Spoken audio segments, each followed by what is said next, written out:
Hello everyone, আশা করি সবাই খুব ভালো আছেন। আজ আমি রান্না করব আপনাদের সবার খুব পরিচিত, বিশেষ করে প্রবাসী ভাইদের, মেসে থাকা বেচালাদের পরম বন্ধু ব্রয়লার মুরগির ভুনা। যারা রান্নাবান্নায় একদম নতুন বা একা হাতে রাঁধেন, তাদের জন্য আজ দেখাবো সবচেয়ে সহজ আর স্বাদের একটি রেসিপি। চলুন শুরু করা যাক আজকের রেসিপিটি। এখানে আমি 1 কেজি ব্রয়লার মুরগি ভালো করে ধুয়ে জল ঝরিয়ে নিয়েছি। এবার চলুন চুলায় যাই। প্রথমে প্যানে তেল দিয়ে তাতে দিয়ে দিচ্ছি পেঁয়াজ কুচি। আর বেচালা ভাইদের সুবিধার জন্য রান্নার সব মশলা আমি আগেই একসাথে গুছিয়ে রেখেছি। পেঁয়াজটা হালকা ভাজা হয়ে এলে এর মধ্যে আমি দিয়ে দিচ্ছি তেজপাতা, দারুচিনি, লবঙ্গ আর এলাচ। এগুলো দিয়ে একটু নেড়ে নেব।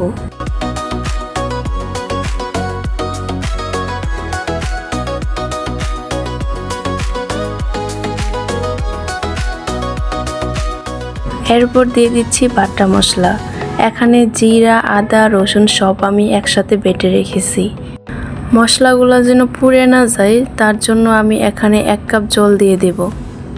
একটু নেড়ে নিয়ে এবার একে একে গুঁড়ো মশলাগুলো দিয়ে দিচ্ছি। প্রথমে 2 টেবিল চামচ হলুদের গুঁড়ো, 2 টেবিল চামচ মরিচের গুঁড়ো, দিয়ে দিচ্ছি স্বাদ মতো লবণ। আপনারা আপনাদের স্বাদ মতো লবণটা দিয়ে দিবেন।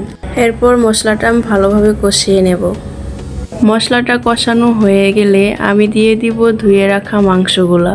আমি এখানে আলাদাভাবে কোনো পানি অ্যাড করব না। আমার মাংস থেকে যে পানিটা উঠবে সে পানি দিয়েই আমি কষিয়ে নিব।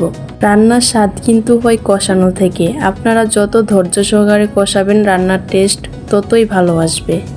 অবশ্যই চেষ্টা করবেন ধৈর্য নিয়ে একটু কষানোর জন্য। যতক্ষণ না মশলা থেকে তেল আলাদা হয়ে তেল উপরে ভেসে ওঠে, মাংসগুলোকে মশলার সাথে খুব ভালো করে কষিয়ে নিতে হবে। আমার মাংসগুলো ভালোভাবে কষানো হয়ে গেলে এখন আমি পরিমাণ মতো পানি দিয়ে দিব। অবশ্যই এখানে গরম পানি অ্যাড করতে হবে। আপনারা আপনাদের পরিমাণ মতো পানিটা দিয়ে দিবেন। এরপর ঢাকনা দিয়ে ঢেকে ফিরে আসতেছি 20 মিনিট পর। এই তো দেখুন, তৈরি হয়ে গেল আমাদের দারুণ লোভনীয় ব্রয়লার মুরগির ভুনা। মাংসের ফাইনাল লুকটা জাস্ট একবার দেখুন। কালারটা কত সুন্দর এসেছে আর গ্রেভিটাও একদম পারফেক্ট হয়েছে। মশলাগুলো মাংসের গায়ে একদম মাখামাখি হয়ে আছে। দেখেই বুঝতে পারছেন কতটা সুস্বাদু হয়েছে।